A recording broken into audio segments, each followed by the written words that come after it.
আপনাদের যে ধরনের সমস্যাগুলি সম্মুখীন করতেছেন এলাকায়, ওই সমস্ত সমস্যার সম্মুখীন হয়ে আমাদের কাছে বলবেন, আমরা সমাধান করার চেষ্টা করব। ধন্যবাদ সবাই। আমার নাম শম্পা। আমি বলতে চাচ্ছিলাম যে আমাদের রূপনগরের যে ঝিল পার 16 নম্বর রোড থেকে 22 নম্বর রোড পর্যন্ত মাদক গ্রহণ এবং বিক্রয় সেবন এগুলো চলে। আমাদের যে ভাইরা আছে, কম বয়সী ছেলেপেলেরা আছে, তারা এই মাদকে আসক্ত হয়ে বিভিন্ন সময় বিভিন্ন অপকর্ম করছে। যেমন মহিলারা, মেয়েরা এখান থেকে যাওয়া আসা করতে পারে না, তাদের ইফটিজিং করা, তাদের অশ্লীল কথাবার্তা বলা, এইসব হয়। আমরা বিকেলবেলাও বাহিরে বের হইতে পারি না, জিলপাট দিয়ে হাঁটাচলা করতে পারি না।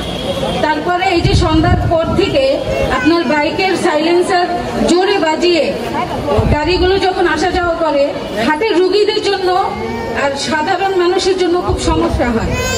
তো আমার অনুরোধ, আপনারা এই বিষয় নিয়ে একটু পর্যবেক্ষণ করবেন। আমি ফয়সাল আহমেদ নিশাদ, 7 নং ওয়ার্ডের বাসিন্দা। প্রথমেই ধন্যবাদ জানাচ্ছি তারেক রহমান স্যারকে পক্ষ থেকে, আপনি প্রতিনিধি হিসাবে আমাদের সমস্যা শুনতে আসছেন, এর জন্য অসংখ্য ধন্যবাদ। তো সমস্যার ভিতরে অন্যতম একটি সমস্যা হলো আমাদের 7 নং ওয়ার্ডে কোনো মাঠ নাই। এটা আমাদের একটি চাওয়া, কারণ অনেকেই আছে যারা আমরা খেলতে চাই, কিন্তু আমরা আসলে সুযোগ পাচ্ছি না। কিছু আপনার মাদকের ব্যবসা, মদের ব্যবসা, গাঞ্জা ব্যবসা, এগুলো জিলপা দিয়ে মানে অত্যাচার করে, মেয়ে মানুষও আটতে পারে না ছেলেদের জন্য। এগুলো আপনারা কি করবেন? এগুলো আপনাদের যেটা ভালো হয় সেটা করেন। জি ধন্যবাদ। আমাদের এলাকায় মাদক সমস্যা প্রকট হয়ে দাঁড়িয়েছে।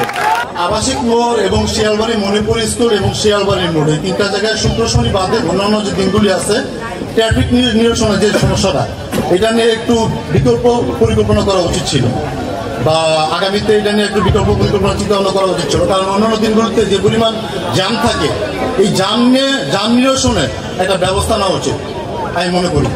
আমাদের এই দেশে কোনো স্থান নাই, আমরা সরবরাহের মতন এই জায়গাতে ডুলি আরেক দেশে যে আরেক জায়গাতে আরেক জায়গায় যে আমাদের স্থান, আমাদের পুনর্বাসন দেওয়ার জন্য আমরা আবেদন করি।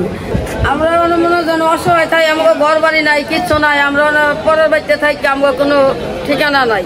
ঠিক আছে, আজকে বাল বাচ্চা অনেক মানুষের উষ্টালা টিকাইতেছে।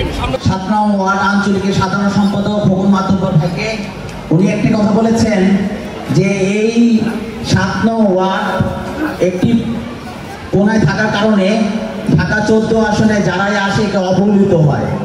আশা করি আগামী 14 আসনে যে কান্ডারি হবেন, যাকে বিএনপি ভারপ্রাপ্ত চেয়ারম্যান জনাব তারেক রহমান আসনে কান্ডারি করবেন, এই অবহেলিত 7 নং ওয়ার্ড কখনই হবে না। আমরা সেই অবহেলিত মানুষদের পাশে সবসময় দাঁড়ানোর চেষ্টা করেছি, এবং আমরা যখন এখন 16 বছর পর স্বৈরাচারী সরকার যখন এই দেশ থেকে বিতাড়িত হয়েছে, আমরা যখন এখানে বাসায় সুন্দর মতো শান্তি ভাবে ঘুমাতে পারি, সেই সময় আপনাদের মাঝে এসে আপনাদের দুঃখ দুর্দশার কথা শুনছি এবং সমাধানের পথ খুঁজছি। আশা করি আগামী বাংলাদেশ আমাদের বিএনপি ভারপ্রাপ্ত চেয়ারম্যান জনাব তারেক রহমান যখন বাংলাদেশের দায়িত্ব নিয়েছেন, যখন এই বাংলাদেশে এসে পুরোপুরি দায়িত্ব ওনার হাতে পড়বেন, তো সমস্যার সমাধান অচিরেই হয়ে যাবে। আমাদের একটি মন বলেছেন লুটপাট এবং মাদক, এবং আইটি ভনে বলেছেন, একেবারে ইন্ডিকেট করে বলেছেন 16 নম্বর রোড থেকে 22 নম্বর রোড পর্যন্ত এই জায়গাটায় মাদক বেচা কেনা, মাদক খাওয়া, এবং আমাদের ছোট বোনরা, মা বোনরা ওইখানে যখন যাওয়া আসা করে ওইখানে তাদেরকে ইফটিজিং করা হয়। আমি এখানে বিএনপি নেতৃবৃন্দ আছে, মামুন ভাই আছে, খোকন ভাই আছে, যুবদলের নেতৃবৃন্দ আছে, ছাত্রদলের নেতৃবৃন্দ আছে, স্বেচ্ছাসেবক দলের নেতৃবৃন্দ আছে, সকলের কাছে আমি বিনীত অনুরোধ, ওনারা যখন সাধারণ মানুষ যখন বলতে পারে 16 নম্বর রোড থেকে 22 নম্বর রোড পর্যন্ত মাদকের পুরোপুরি আঁকড়া, একেবারে উনি ইন্ডিকেট করে বলে দিচ্ছেন। এখানে আপনারা যদি না পারেন, সাথে করে আইন শৃঙ্খলা রক্ষাকারী বাহিনী নিয়ে এই যে মানুষের যে চলাফেরা, ভাই বোনদের যে চলাফেরা ইফটিজিং করে, কারা এগুলি করে, তাদেরকে আইডেন্টিফাই করার জন্য, এবং এখনো কিন্তু সেনাবাহিনী মাঠে আছে, তাদের সহযোগিতা নেওয়ার জন্য আমি বিনীতভাবে অনুরোধ করলাম সবাইকে। ফয়সাল আহমেদের উত্তর, এক ছোট ভাই বলেছেন খেলার মাঠ, খেলার মাঠটা একটা বরাদ্দর ব্যবস্থা করা হয়েছে, আপনাদের সহযোগিতা কামনা করি। আমাদের লিটন খন্দকার বলেছেন ট্রাফিক জ্যামের বিষয়, এখানে এখানে দুইটি স্কুল, একটি স্কুল আছে বড় এবং একটি বিশ্ববিদ্যালয় ইউনিভার্সিটিও আছে, এবং এই এলাকায় একটি ঘনবসতি এবং অনেকগুলি গার্মেন্টস আছে, যার কারণে এলাকায় একটু ট্রাফিক জ্যাম পড়ে, এটা আমিও জানি। কিন্তু আগামী 2-3 দিনের পর আমি বিশেষ করে যেহেতু ঢাকা মহানগর যুবদলের সদস্য সচিব দায়িত্ব পালন করছি, আমাকে এখানে রূপনগর থানা যুবদলের সদস্য সচিব আছে, আমাদের ত্যাগী নির্যাতিত 7 নং ওয়ার্ডের সোহাগ আছে সদস্য সচিব, নাইম আছে, যুবদলের ওয়ার্ডে এবং থানা যেসব নেতৃবৃন্দ আছে সকলে এখানে জ্যামের এখানে দায়িত্ব পালন করবে আগামী 2-3 দিনের পর। আমি সকলকে সেই দায়িত্ব পালনের ব্যবস্থা করে দেব। একটি বোন বলেছেন বাসস্থান। আপনারা জানেন আমরা গত 16 বছর কিভাবে আমাদের জীবনটা গিয়েছে। আমাদের একটু আগে বলেছি আমাদের মা ভাই বোন মারা গিয়েছে, আমরা জানাজা দিতে পারি নাই, বাসা আসতে পারি নাই, এমনকি আমি ঈদের দিন পরিবারের সাথে দেখা করতে এসেছি, আমি অ্যারেস্ট হয়ে গেছি। এখন এই অবস্থায় হাত শূন্য অবস্থায় আমাদের কারোই ব্যবসা বাণিজ্য নাই। আমরা আগে যে ব্যবসা বাণিজ্য আওয়ামী লীগ নিয়ে গেছে, আমাদের প্রতিষ্ঠান নিয়ে গেছে, আমরা নতুন করে ব্যবসা করা একটা শুরু করতেছি, মাত্র আমরা বাসা শান্তি মতো ঘুমাতে পারি আমাদের বিএনপি ভারপ্রাপ্ত চেয়ারম্যান জনাব তারেক রহমানের নির্দেশে। এই অবস্থায় আমরা আপনাদের কাছে আসি আপনাদের দুর্দশা শোনার জন্য।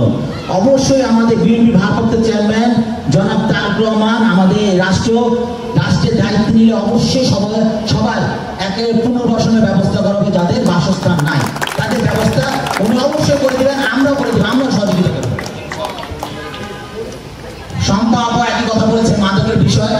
সবচেয়ে বড় যে বিষয় আমি আগে শুনেছি, এই রূপনগর থানাটা কিছু এলাকায় অনেক মাদক এবং এই জিপটিজি লুটপাট দখলবাজ এতে ভরে গিয়েছে। এতে সবাই সহযোগিতা রাখতে হবে। আপনি যদি মনে করেন আমার কোনো যোগ্য নাই, আপনার যোগ্যতা নাই, আমি কেন পারবো না, এটা মনে করবেন না।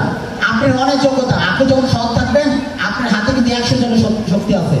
আপনি প্রতিহত করলে 4-5 সেট থেকে দেখবেন যে প্রতিহত করার জন্য আরো 10 জন চলে আসছে। আপনাকে ঠিক হতে হবে, আপনি প্রতিরোধ করতে হবে। আপনি যদি না বলেন, আপনি যদি কমপ্লেন না দেন, আমরা যদি আরেকজনকে ধরতে যাবো বলবেন না আমি তো নাম বলি নাই, এটা হচ্ছে সব পরিবেশ ঠিক আছে। আপনি আগে প্রতিবাদী হতে হবে।